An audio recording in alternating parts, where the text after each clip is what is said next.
Hi, and welcome to Windows Live Movie Maker. You can think of this as a get-to-know-you tutorial to understand the different features of Windows Live Movie Maker. Real quick, let's start with the storyboard.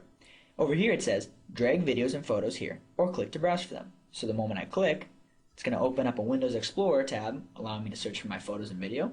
I click on some of those and open it up, and immediately I'll be able to see all the video content and photo content that I just entered. Over here is the preview window. As I move through my movie, using the preview bar to see this, I'm able to actually see the different content as the photo and videos progress. Up here you'll notice a couple different tabs. Each one of these tabs is a part of the larger content called the ribbon, allowing you to easily access the information and tools you need in order to make your movie successful. One of the first things you'll notice up here is this button called Add Videos and Photos.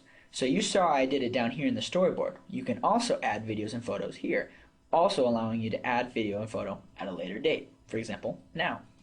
I click on this, go to Videos, click on a video, for example, let's say Skate, and it's put into my movie.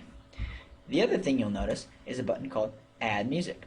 If I was just to click on that, it allows me to add any song of my choice right from the beginning, or if I undo that, I can add music at a current point, say the slide or video that I'm selected on, down here.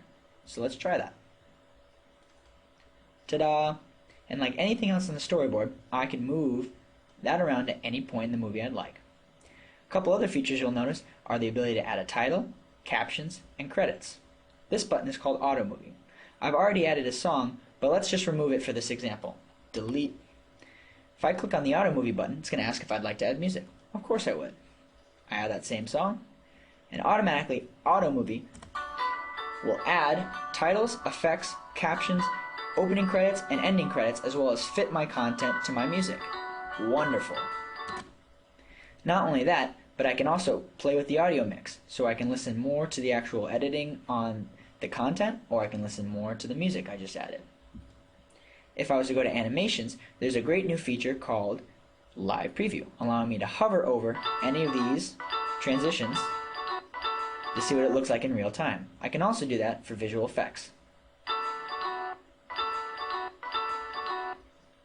Under the View tab, we have a couple different options.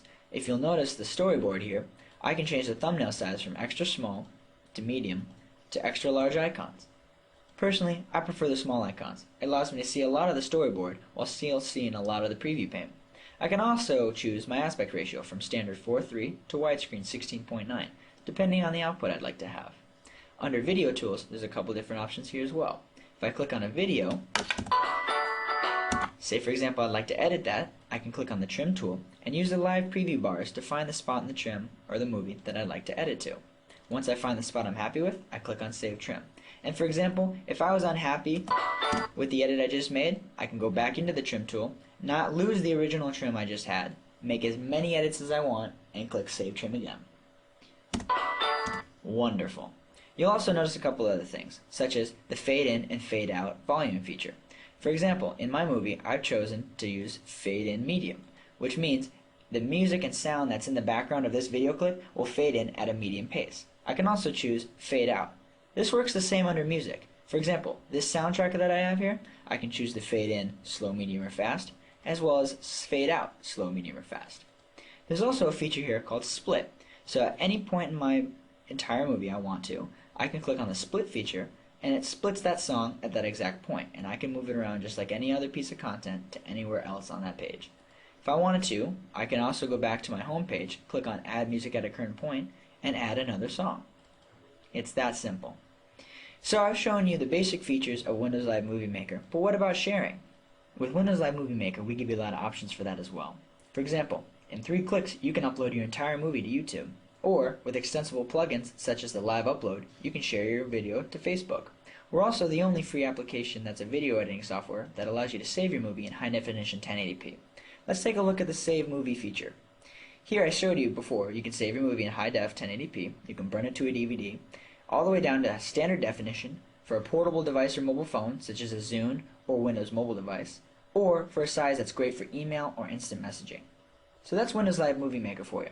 A quick tutorial to get you started. If you have any questions, go to windowslive.com/explore.